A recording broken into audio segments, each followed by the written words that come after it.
Je l'ai donné tout à l'heure, j'ai dit que c'était toi.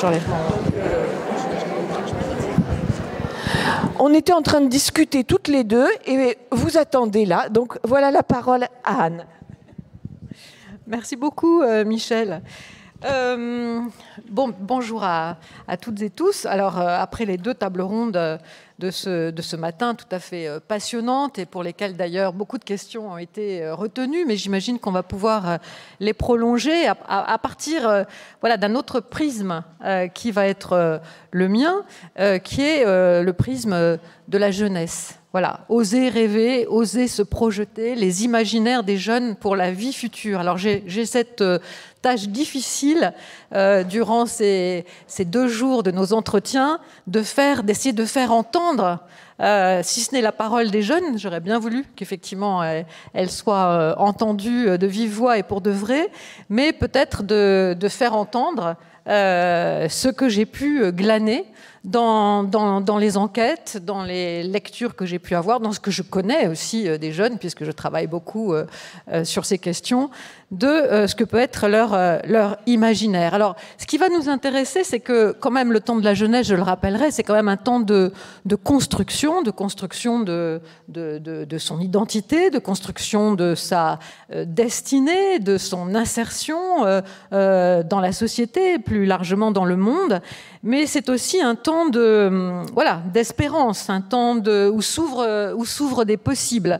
Et donc se poser la question du futur et des imaginaires du futur dans ce temps de la vie, eh bien évidemment ça fait résonner beaucoup de choses et beaucoup de préoccupations que nous avons abordées dans les tables rondes de ce matin. Et donc où et dans quoi les jeunes peuvent-ils se projeter et à partir de quoi, c'est-à-dire en gros de quel étayage au plan social comme au plan psychique peuvent-ils envisager cette projection? Alors, il faut raccrocher bien sûr ce questionnement à la question du rêve. Et évidemment, tout de suite, j'ai envie de dire, mais comment rêver et de quoi rêver dès lors que le paradigme dominant pour appréhender l'avenir, et on l'a entendu dans la table ronde précédente, n'est plus centré sur la perspective d'un progrès social continu et assuré, ayant pour visée l'amélioration de la condition humaine, dès lors aussi que l'incertitude et l'angoisse ont pris le pas sur les représentations du futur. Donc voilà, tel un peu le point de départ de la réflexion que je voudrais mener avec vous, hein, et donc évidemment je vais réserver un temps de dialogue avec vous sur ces questions. Certes en l'absence des premiers concernés, comme je l'ai dit, les jeunes eux-mêmes, mais à partir donc de tout ce que j'ai pu consulter comme enquête, comme élément de connaissance sur les attentes des jeunes, sur leurs anticipations au sujet de l'avenir, leurs désirs, mais aussi le sentiment d'impasse qu'ils peuvent ressentir dès lors qu'ils essaient de se projeter dans cet avenir. Y a-t-il encore une place pour le rêve ? C'est une vraie question, au sens premier du mot, qui suppose, sinon une croyance, en tout cas une espérance dans cette idée de rêve. Y a-t-il encore place pour le rêve dès lors que les possibles sont circonscrits, cernés, à partir du seul horizon d'une obligation de résilience, et finalement il faut essayer de survivre plus que de vivre, on le verra, face à des menaces tous azimuts. Et donc en fait je raccroche un petit peu avec ce que Bachelard, avec notre fil de réflexion à partir de Gaston Bachelard tout au long de ces 2 journées, et souvenez-vous, on l'a entendu dans sa causerie, il évoquait le rêve à partir de sa fonction de possibilité. Voilà. Donc au fond, je voudrais que l'on mène ici cette réflexion sur le futur, les représentations de la vie future par les jeunes, à partir de cette fonction de possibilité du rêve. Qu'est-ce qui est possible ? Et donc du coup, plus que de rêve, sans doute parlerai-je davantage d'imaginaire en tant que répertoire de projection d'images, de projection de scénarios élaborés à partir de l'état présent de la société, à partir de l'état présent de la société, à partir de ces conditions historiques, politiques, qui sont les conditions présentes de celle-ci. Et je reprendrai pour me guider dans ce travail de repérage des répertoires mobilisés par les jeunes, ce que dit le sociologue et psychanalyste Cornelius Castoriadis à propos de l'imaginaire. Effectivement, c'est quelqu'un qui est très utile pour penser ces questions. Et il dit « L'imaginaire est une création incessante et essentiellement indéterminée, une création sociale, historique et psychique, de figures, formes, images, à partir desquelles seulement il peut être question de quelque chose.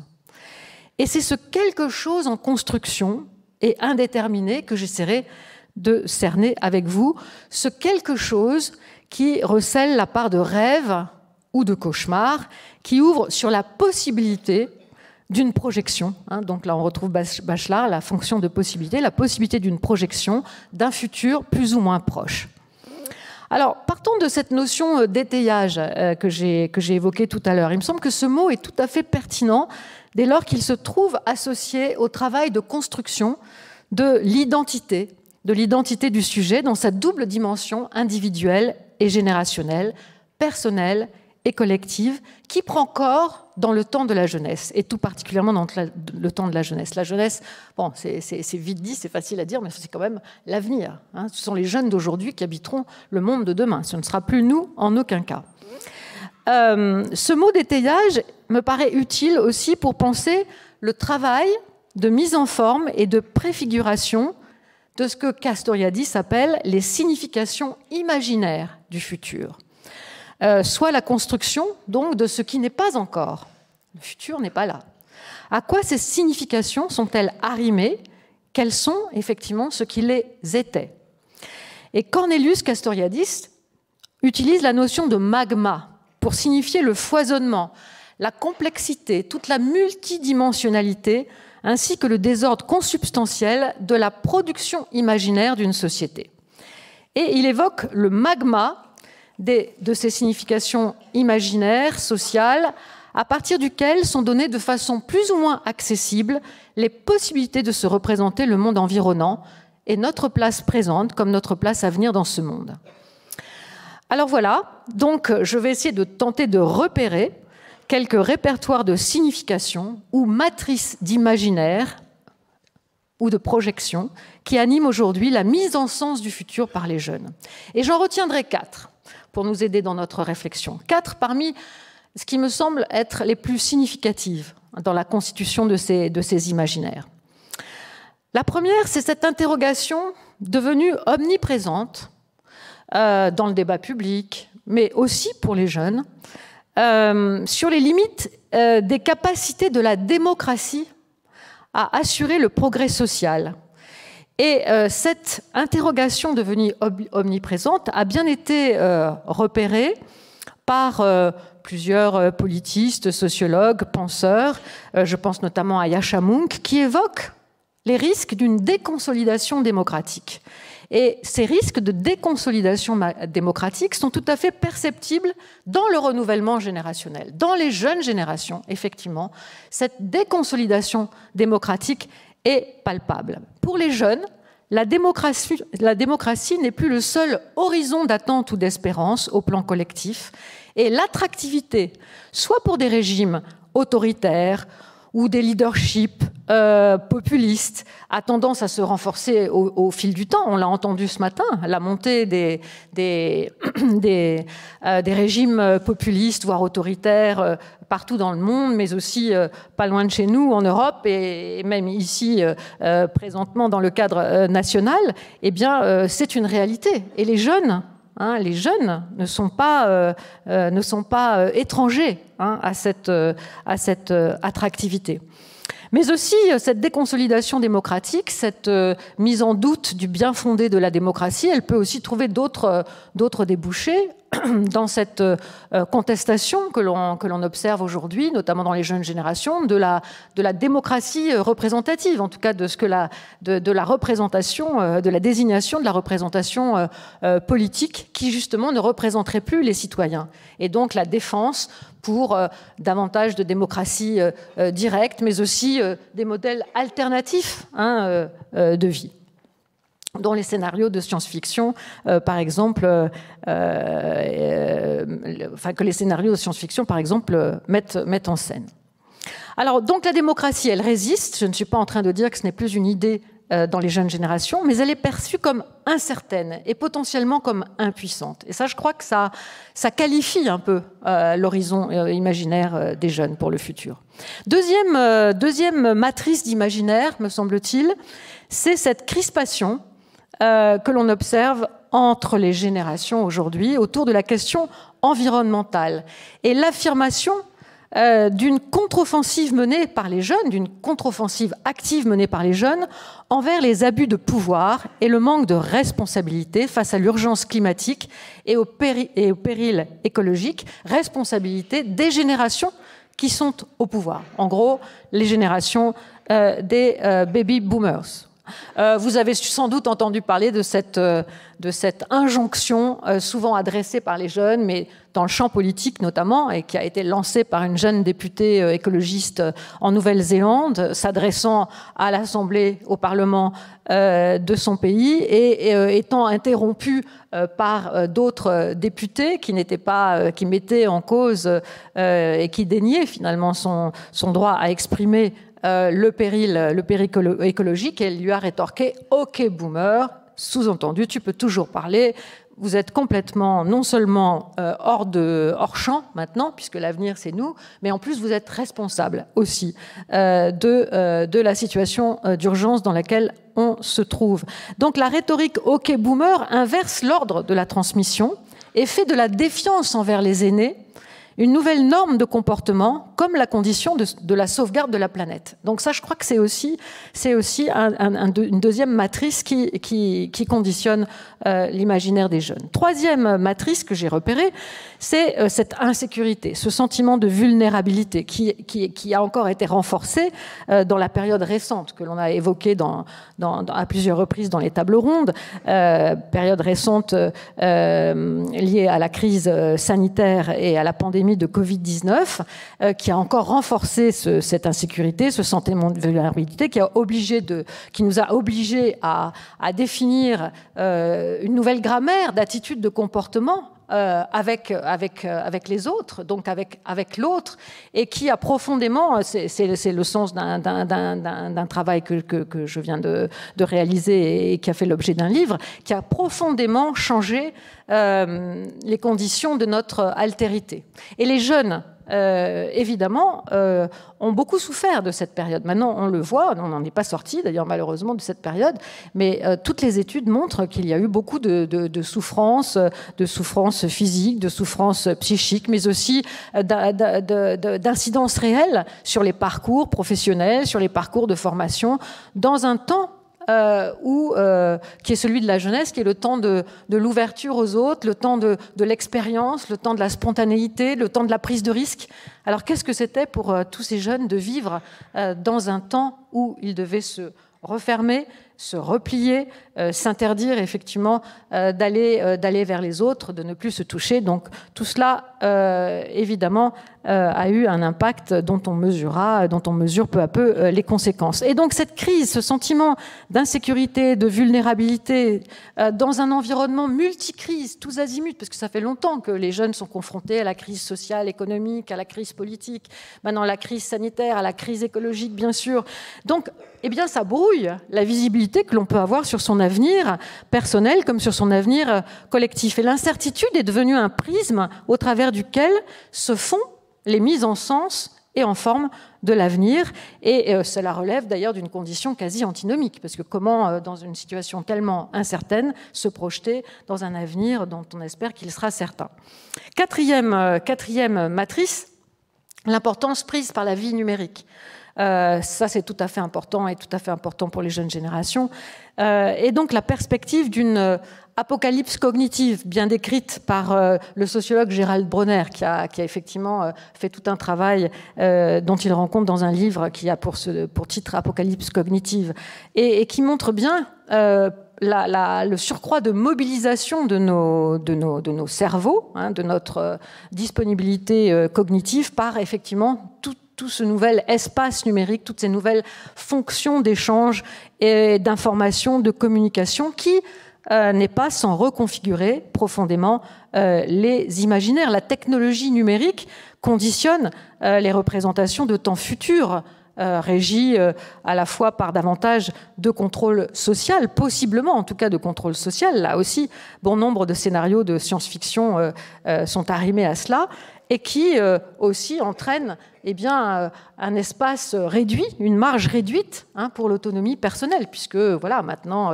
on peut écrire ses mails, ses SMS, échanger sur WhatsApp, et ça peut être lu et faire l'objet d'algorithmes, mais je ne vais pas rentrer là-dedans. Il me semble que ces 4 matrices, trames d'imaginaire, issues du contexte de la réalité présente, au sein de laquelle les jeunes évoluent, permettent de dresser donc ce cadre de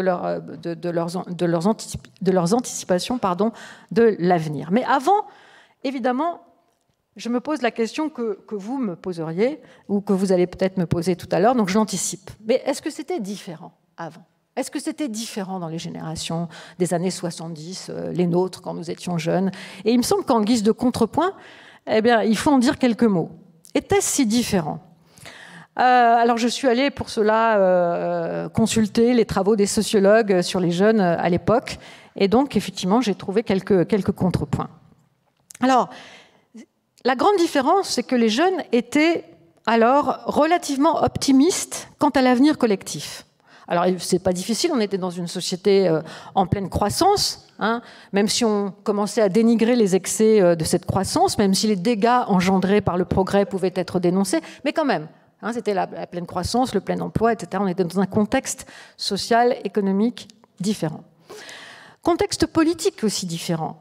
De nombreuses utopies de changement radical, de transformation de la société étaient disponibles et pouvaient être mobilisées par les jeunes. On était encore, c'était la génération 68, post-68, le communisme, le socialisme, l'autogestion. On imaginait un ailleurs collectif. On parlait de modèles. On avait certains, les maoïstes avaient le modèle chinois en tête, il y avait le modèle cubain, il y avait aussi le modèle des pays scandinaves. Bref, il y avait une possibilité de se projeter dans des modèles concernant en tout cas un projet social et politique désirable. Aujourd'hui, c'est beaucoup plus difficile. Et donc, ça, c'est un grand changement, me semble-t-il, avec les générations, ce à quoi les jeunes générations qui nous ont précédés, qui précèdent les jeunes d'aujourd'hui, étaient confrontés. Alors, le sociologue Gérard Vincent a publié un livre enquête qui est tout à fait formidable et qui est tout à fait intéressant à reconsulter maintenant avec le recul. En 1974, il a mené une grande enquête sur les élèves de l'enseignement secondaire. Il avait suscité à l'époque ce qu'il avait appelé des autobiographies de l'avenir, où les jeunes étaient invités à raconter leur vie dans les 60 prochaines années. Et cela, bien sûr, pour cerner l'idée qu'ils se faisaient de l'avenir de l'humanité. Et qu'est-ce qu'ils constataient ?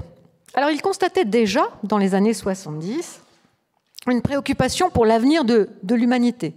Et une angoisse qui était assez palpable, déjà, chez les jeunes de l'époque. Alors, en témoigne, par exemple, l'opinion de cette lycéenne de 18 ans qui dit « L'avenir, c'est un trou noir, au fond duquel je ne sais pas ce qu'il y a, aucune lumière ne l'éclaire. » Et la première cause d'angoisse dans la société de demain, qui était identifiée parmi ces jeunes, c'était l'instabilité des sociétés, des régimes politiques, la violence, l'anarchie propre au chaos qui envahirait le quotidien des populations et résulterait d'une désintégration morale généralisée. Voilà ce qui est premier constat de Gérard Vincent à l'époque.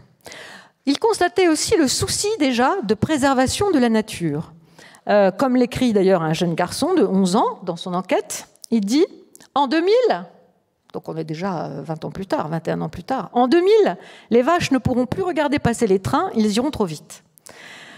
ou cette jeune fille de 17 ans qui dit « J'espère qu'en l'an 2000, il y aura encore de la campagne, des arbres, des oiseaux, de la nature, et qu'elle ne sera pas remplacée par des usines, des autoroutes, et que l'on verra encore le soir les étoiles. » Troisième constat, la fascination pour les robots.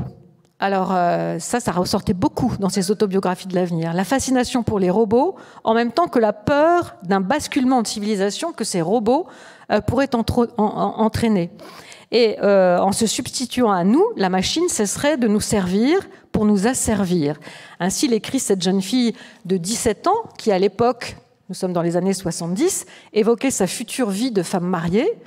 Et elle écrit « Je serai un être inutile parmi ces machines actives. » Et donc le thème de la domination par le robot revient constamment. Et puis, dans ces motifs aussi de préoccupation, dans les années 70, il y avait déjà évidemment la dénonciation des excès du capitalisme, et puis l'apocalypse nucléaire. Alors l'apocalypse nucléaire était bien dans les esprits. Alors revenons à aujourd'hui. Tout cela pour dire que voilà, il y avait quand même déjà, cela fait quand même longtemps qu'il y a cette amorce d'un certain nombre de préoccupations qui aujourd'hui évidemment ont pris une acuité importante. Alors, aujourd'hui, il paraît assez évident que les modèles univoques et cohérents d'interprétation du monde, dont on a vu, dont on nous a été dit que le monde est de plus en plus complexe, et les solutions à apporter aux problèmes du monde, elles aussi de plus en plus complexes, mais que ces modèles univoques d'interprétation du monde ou d'émancipation, que les solutions, voire les utopies dont on a parlé, ont peu de place aujourd'hui, et ont encore perdu de leur force de conviction. Les anticipations sont plutôt en panne. Marcel Gauchet, d'ailleurs, dès les débuts des années 2000, parle d'une crise du futur. Cornelius Castoriadis, toujours lui, dans ses analyses très stimulantes, parle de la montée de l'insignifiance. Il parle d'une crise des significations. Pour lui, les significations imaginaires qui permettraient à la société de se représenter elle-même sont en crise. Effectivement, je pense que la question de la capacité de nos sociétés à se représenter et à nos politiques, et j'espère qu'on en parlera ce soir à la fin de cet entretien, la capacité des politiques à nous faire figurer un avenir possible, à se représenter l'avenir, c'est plutôt en panne. Et donc, avec cette panne, avec cette incapacité, toute possibilité de franche adhésion à un projet politique est évidemment plus difficile.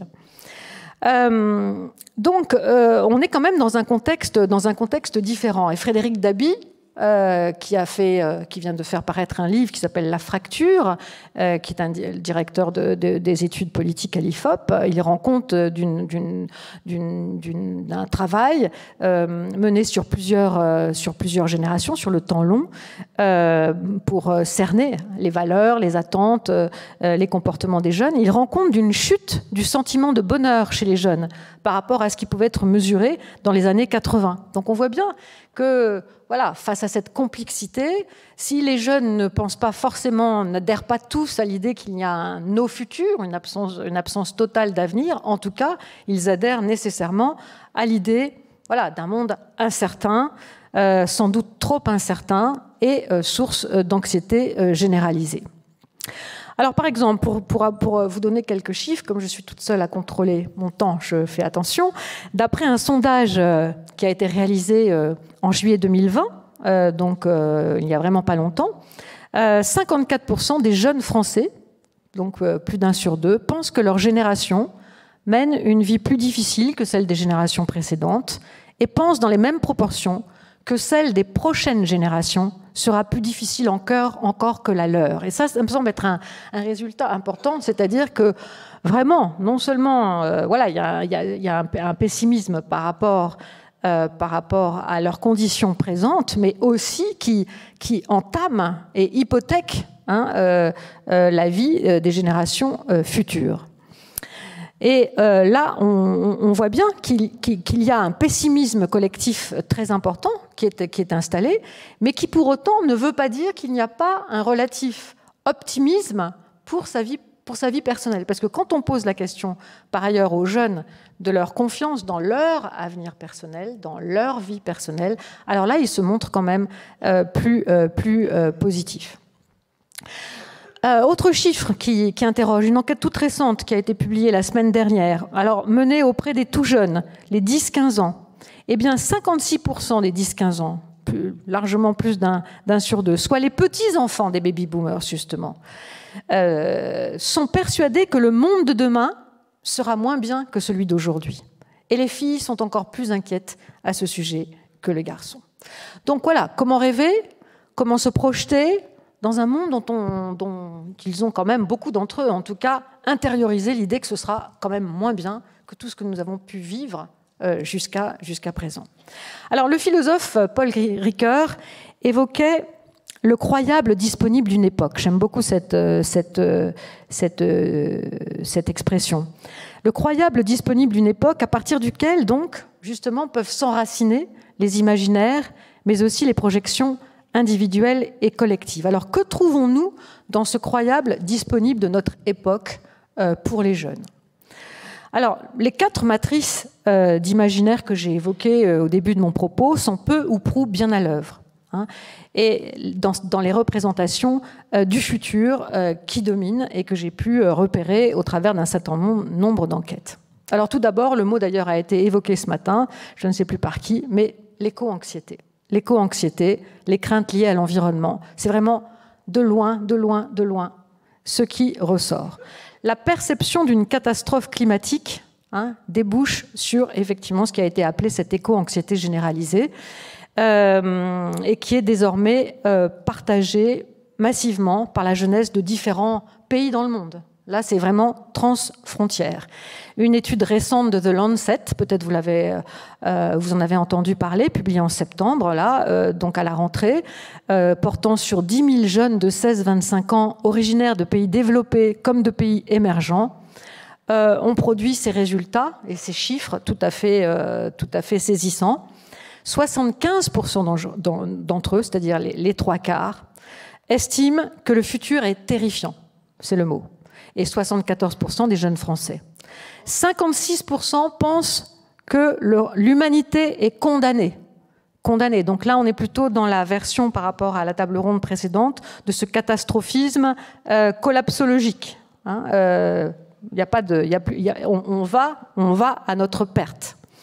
L'humanité est condamnée, notamment parce que celle-ci aurait échoué à protéger la planète. 83% disent qu'effectivement, notre monde est condamné, notre humanité est condamnée parce que nous n'avons pas su protéger la planète. Et chiffre important, 39%, 4 jeunes sur 10 de 16 à 25 ans hésitent à avoir des enfants. 37% dans notre pays face à des perspectives d'avenir aussi dégradées. Alors là, j'entendais ce matin Barbara Glovsewski à propos des aborigènes qui évoquait effectivement ce sentiment chez les aborigènes dans les années 30 que finalement l'esprit enfant ne pourrait plus reconnaître le monde tel qu'il était devenu. Et du coup, cette sentence qui avait été prononcée, donc nous n'aurons plus d'enfants.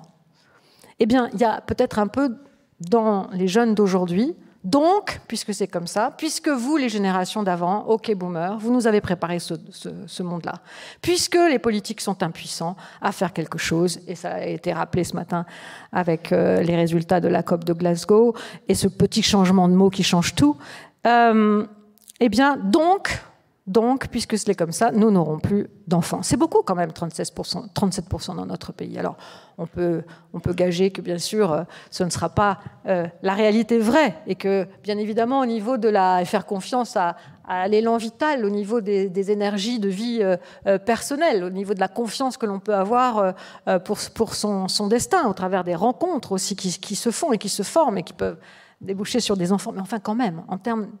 Nous sommes ici dans l'ordre des représentations, de l'imaginaire. C'est quand même une inversion anthropologique, quand même, tout d'un coup, de vouloir rétropédaler dans la question de la reproduction de l'humanité. Une autre étude citée par la revue Nature avance que 59% des jeunes se disent inquiets, dont 27% extrêmement inquiets à propos du changement climatique. 68% déclarent que le changement climatique leur fait peur, 63% qui les rend anxieux. Et corollaire du constat d'échec évoqué plus haut, 57% affirment qu'ils se sentent impuissants. Donc, pas étonnant que l'on observe d'ailleurs au sein des mobilisations des jeunes aujourd'hui pour le climat, eh bien, des voies de radicalisation, puisqu'ils se sentent impuissants, donc ils veulent absolument trouver des façons de se faire entendre. Alors, ça c'est voilà ce que j'ai trouvé donc dans les enquêtes, l'éco-anxiété. Deuxième chose très importante, je l'ai un peu anticipé, la crainte donc d'un effondrement de la civilisation. Donc collapsologie, imaginaire post-apocalyptique, c'est ce qui ressort là encore des enquêtes. Une étude publiée en novembre à propos effectivement de la collapsologie, du risque d'une catastrophe environnementale à venir, montrait que 62% des 18-34 ans craignent de voir la civilisation s'écrouler dans un futur proche. 42% des 18-24 ans citent le changement climatique comme cause la plus probable d'un pareil événement. Voilà, donc d'autres pensent que voilà, la société va s'effondrer. Donc là, on est vraiment dans cette idée qu'on a presque dépassé l'urgence et que l'on est plutôt dans l'impasse, dans quelque chose de l'ordre de la fin du monde. Troisième élément que j'ai trouvé aussi dans les enquêtes, c'est une relative... Alors ça peut paraître paradoxal, mais je crois que c'est assez nourri, on le verra par justement les imaginaires du futur tels qu'ils sont véhiculés dans la science-fiction, et notamment dont Ariel Kirou nous a parlé hier. Une relative dans ce contexte collapsologique et d'éco-anxiété à propos du changement climatique et de la rupture d'équilibre de nos écosystèmes, une relative acceptation des mutations induites par l'innovation technologique.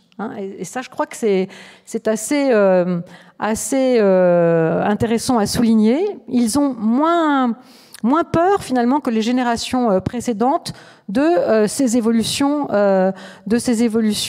technologiques et sont plus prêts aussi à éventuellement ces transformations que ces innovations technologiques pourraient avoir, notamment en matière de transhumanisme, de changement sur notre la possibilité d'une réalité augmentée, d'une durabilité de notre vie, les incidences que la technologie pourrait avoir sur notre corps, sur notre vieillissement. Ils sont plus disposés, par exemple, à télécharger le contenu de leur cerveau sur un ordinateur, par exemple.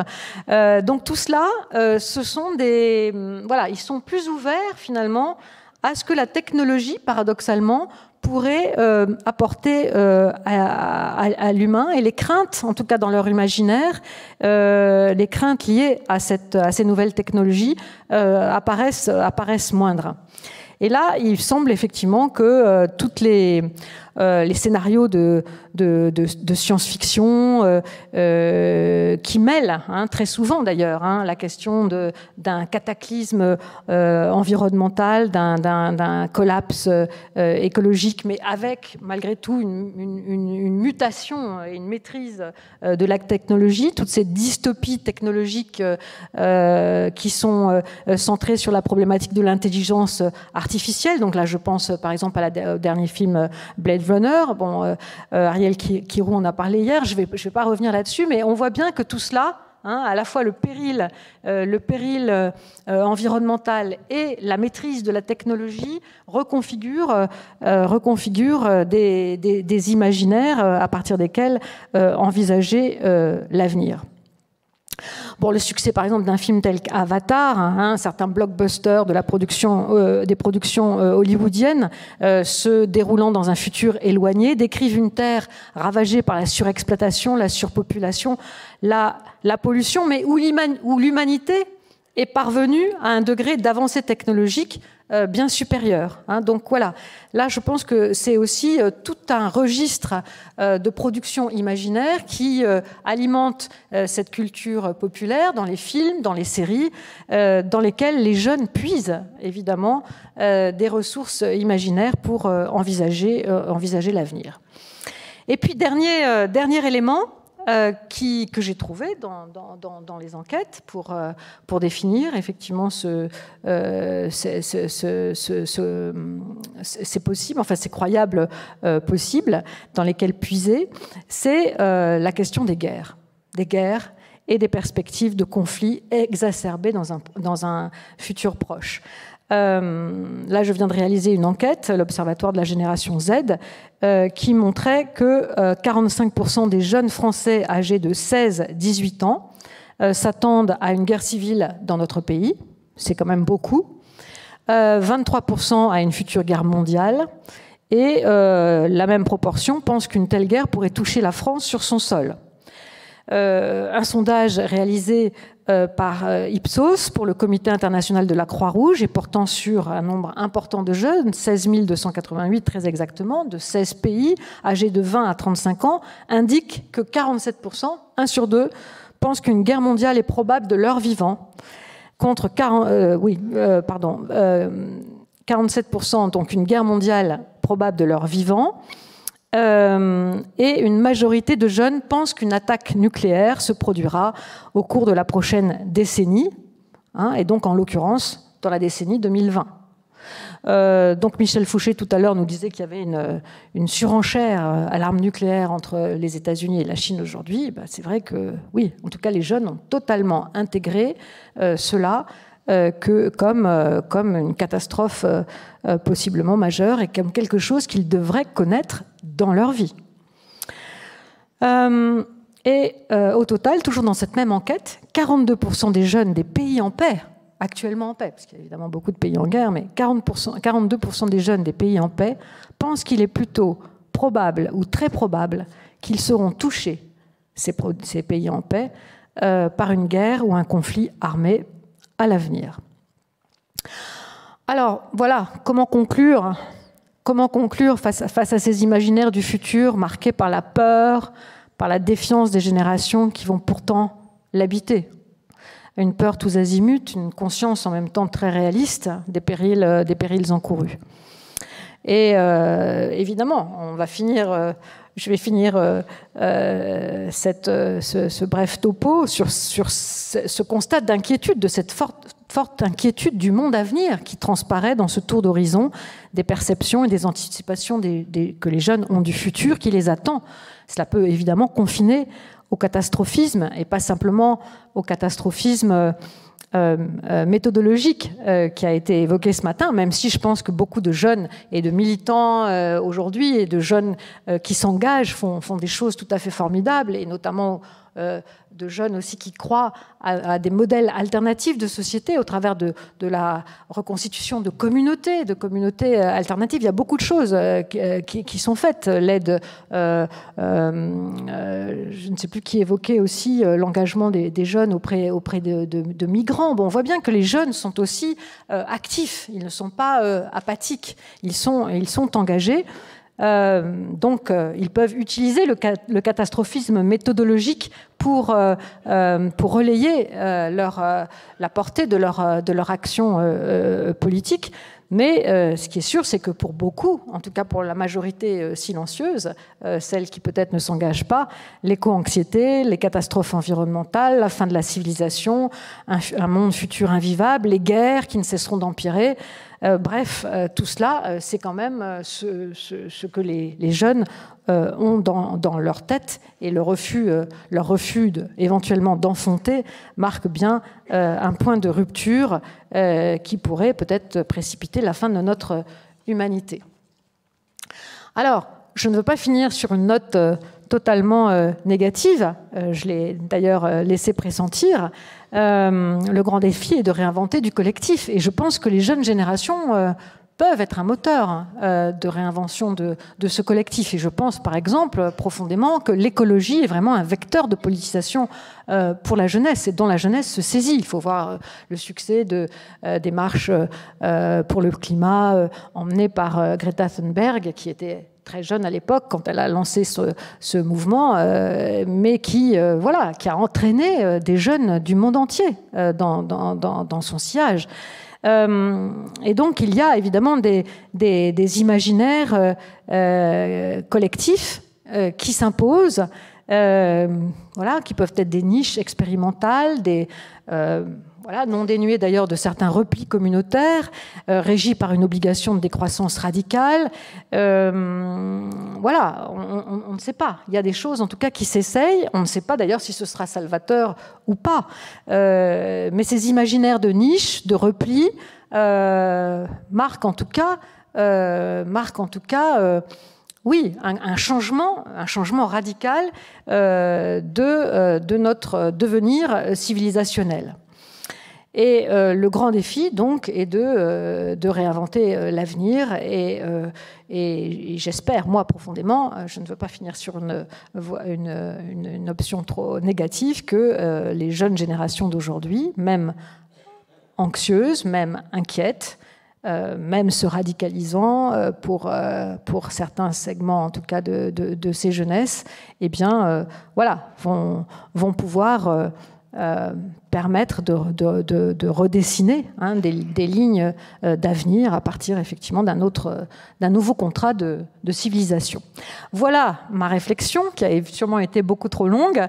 Et maintenant, évidemment, échangeons sur ce que j'ai pu vous renvoyer de ce tour d'horizon des représentations et des imaginaires des jeunes aujourd'hui. Merci.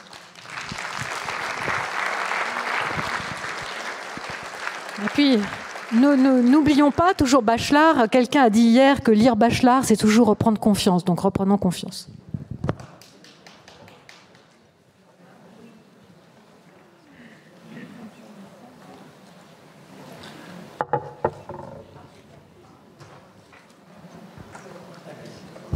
J'espère que vous n'êtes pas trop démoralisés.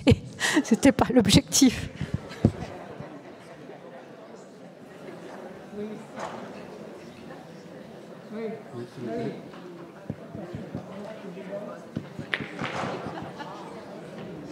Je parle ? Je voulais demander, dans ce contexte d'anxiété, est-ce que vous n'en avez pas du tout parlé ?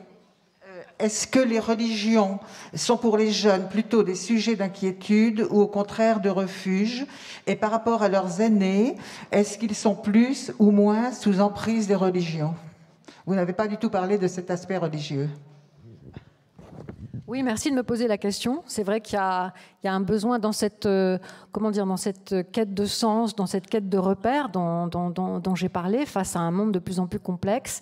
Il est vrai que l'on observe dans certains segments de la jeunesse un retour du religieux, qui peut prendre effectivement plusieurs formes, qui n'est pas forcément d'ailleurs un religieux qui suppose l'acceptation des dogmes ou de toute des prescriptions, en tout cas de rituels, mais un besoin de croire en quelque chose plus ou moins diffus, qui est tout à fait repérable dans les enquêtes que l'on mène chez les jeunes. Alors, d'une certaine façon, la religion, la croyance religieuse s'est sécularisée, mais il y a une forme de besoin de spiritualité, de besoin de se raccrocher à des valeurs qui seraient de l'ordre du religieux, qui est tout à fait palpable, en tout cas dans la jeunesse, oui, d'un besoin de repères. Par ailleurs, c'est vrai que dans certains segments de la jeunesse, les religions peuvent aussi être une voie de radicalisation, de contestation de la société telle qu'elle est. Donc voilà, évoquons bien sûr la question du djihadisme, qui peut représenter pour des jeunes, effectivement, un horizon de sens et d'action politique, certes radicalisée. Ça, c'est vrai que ce sont aussi des imaginaires, des répertoires imaginaires et bien réels, néanmoins réels, qui peuvent circuler et saisir les jeunes.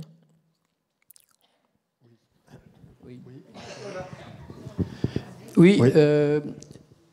J'aimerais bien que vous apportiez des nuances en fonction des continents, mais plus encore en fonction des pays selon leur richesse, voire même à l'intérieur des pays selon le niveau de développement. Voilà.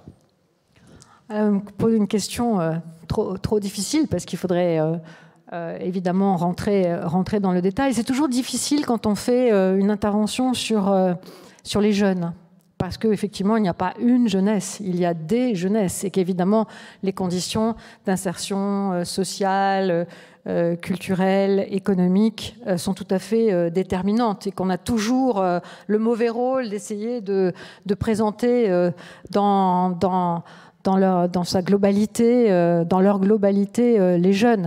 Disons que là, mon entrée était plutôt une entrée générationnelle. Je pense qu'il y a évidemment des fractures sociales, politiques, culturelles qui traversent la jeunesse. On n'est pas jeune de la même façon, y compris sur notre territoire, dans notre région, mais évidemment à l'échelle du monde, quoi de comparable voilà, entre les jeunesses des différents pays. Mais j'ai raisonné là, bien sûr, dans notre monde occidental et plutôt à l'échelle française. Mais une fois cela dit, que la jeunesse voilà, n'est en rien une entité homogène, pour autant on peut essayer de cerner certains marqueurs générationnels. Voilà. Et donc c'est un petit peu comme ça que j'ai fait cette présentation, mais vous avez tout à fait raison de souligner que, bien évidemment, il y a des différences. Et par exemple, les réponses politiques des jeunes aujourd'hui ne sont pas les mêmes en fonction de leur situation d'insertion socio-professionnelle. Tous les jeunes ne votent pas de la même façon, les jeunes n'ont pas les mêmes engagements, les jeunes voilà, n'interviennent pas dans l'espace public de la même façon, bien sûr, bien sûr. Mais là, je me situais dans cette réflexion de ce qui était de présentation effectivement de ce qui était le croyable disponible d'une époque pour permettre aux jeunes de mettre en forme éventuellement leur imaginaire du futur, leur projection future. Oui, c'est un boomer qui vous parle. Ma génération a engendré... Vous êtes où, le boomer ? Oui, très bien. Ma génération a engendré une jeunesse biberonnée au consumérisme, une civilisation où on cultive l'individualisme. Donc j'ai quand même quelques doutes quant à l'avenir, quelques craintes. Maintenant, des jeunes s'engagent, mais j'ai du mal à percevoir ce que ça représente en termes d'engagement, en quantité et en qualité. Oui. Alors, les jeunes s'engagent. Hein. Quand on regarde les enquêtes dans la période récente, l'engagement des jeunes dans les activités de bénévolat, par exemple, ont plutôt augmenté. Quand on regarde aussi dans la période récente, alors l'engagement très fort, par exemple, que représente un engagement dans les armées, pour défendre le pays. Aujourd'hui, dans les enquêtes, je n'ai pas évoqué tout cela, mais on a, par exemple, plus d'un jeune sur deux qui répond être prêt à se battre et à risquer sa vie pour son pays. Il y a comme ça des signes dans les jeunesses. Je vais effectivement maintenant en parler au pluriel, ce sera mieux. Et des signes, mais qui ne sont pas les mêmes en fonction des segments de la jeunesse, des signes et des façons finalement de s'impliquer, de s'engager, qui ne sont pas forcément les mêmes, mais qui témoignent non pas du tout d'un repli individualiste, consumériste, apathique des jeunes sur leur vie privée. Il y a quand même chez les jeunes d'aujourd'hui une conscience collective, un sens de l'intérêt général et plutôt un désir d'engagement. Donc ça, toutes les enquêtes aujourd'hui le montrent. Ce serait l'objet d'ailleurs d'une prochaine réflexion, d'un prochain échange. Il faut pas faire d'erreur. On a tendance à voir aujourd'hui les jeunes au travers de clichés qui les enferment dans c'est une génération sacrifiée qui en plus se replie sur elle-même, qui ne sort pas effectivement du consumérisme et qui en plus par ailleurs est extrêmement pessimiste. Non, c'est beaucoup plus... et là, du coup, ce sont des interstices pour l'optimisme. C'est aussi une génération qui prend en charge, voire qui prend de face certains problèmes, certains sujets qui clivent nos sociétés, mais qui aussi entament notre confiance démocratique et qui s'y attellent. Je ne sais pas si j'ai répondu à votre question, mais oui. Ils peuvent être mieux que les boomers là-dessus. Alors, dernière question, me dit, parce que vous devez avoir faim. Non. Il y a une question en haut également. Alors, deux questions, ça va. Courte. Celle du haut ? Celle du haut et celle du bas. Parmi les paramètres que vous avez évoqués, il y en a deux qui me paraissent absents. Le premier, c'est l'emploi, ou plutôt l'absence de perspective d'emploi pour des jeunes qui ont suivi des études, qui ont obtenu des diplômes et qui ne peuvent pas de ce fait envisager un avenir plutôt confortable. Et le deuxième, c'est la montée depuis quelques années des familles monoparentales qui créent évidemment au sein de la famille et parmi les jeunes sûrement des difficultés importantes quant à leur avenir. Est-ce que ces deux paramètres-là sont pris en compte par les jeunes pour envisager leur avenir et oser rêver ?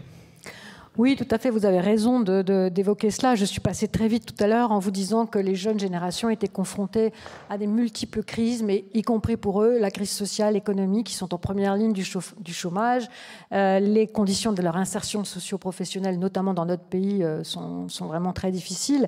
Évidemment, je n'ai pas voulu ouvrir ce chapitre, mais évidemment que ça conditionne aussi leur représentation de leur avenir personnel. Mais même dans ce contexte si difficile pour eux, ils sont pessimistes collectivement pour la société, mais eux, c'est aussi une génération, je n'ai pas eu le temps de le développer, une génération de la débrouillardise. Ils ont complètement intégré qu'ils devaient s'en sortir par eux-mêmes et compter sur leur propre force. C'est aussi ce qui caractérise leur génération.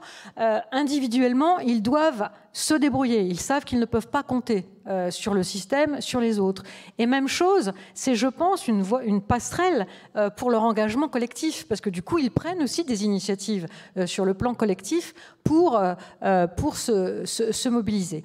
Mais juste là-dessus, par rapport à la réalité du chômage et à la difficulté, effectivement, pour eux d'envisager leur avenir personnel dans un contexte qui leur est si défavorable sur le plan professionnel. Dans toutes les enquêtes depuis quelques années maintenant, je dirais que ça s'est inversé depuis 3-4 ans, jusqu'à présent, parmi les préoccupations les plus importantes des jeunes, c'était toujours le chômage qui venait en premier. Or, on vient d'assister à une inversion. Maintenant, c'est l'environnement, l'écologie, qui vient avant le chômage. Et là, ça en dit quand même long sur à la fois l'état de leur angoisse par rapport au monde de demain, mais aussi ça en dit long, parce qu'ils font quand même passer la préoccupation du collectif, de notre façon d'habiter la Terre, avant leur propre perspective professionnelle.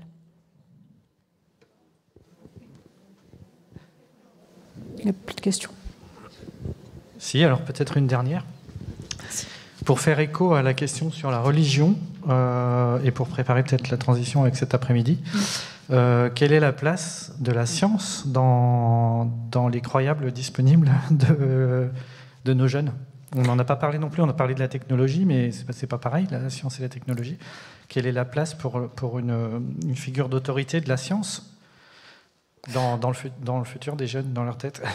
Oui, alors ce dont on n'a pas parlé non plus, mais alors ce serait tout un chapitre qu'il faudrait ouvrir, c'est toute la place aussi de la désinformation, des théories du complot dans les esprits des jeunes. Alors ça, évidemment, mais ça, on n'a pas le temps du tout de développer, mais j'aurais pu effectivement en dire un mot, mais c'est votre question qui me fait penser à cela. C'est-à-dire que dès l'instant où les jeunes ont plutôt une confiance dans la science, parce que vous dites, bon, technologie et science, c'est pas pareil, mais grosso modo, pour les jeunes, il y a quand même cette idée que grâce à la technologie, grâce aux découvertes scientifiques, on va plutôt maîtriser un certain nombre de choses et peut-être même réparer ce qui ne va pas et bien des périls qui s'annoncent.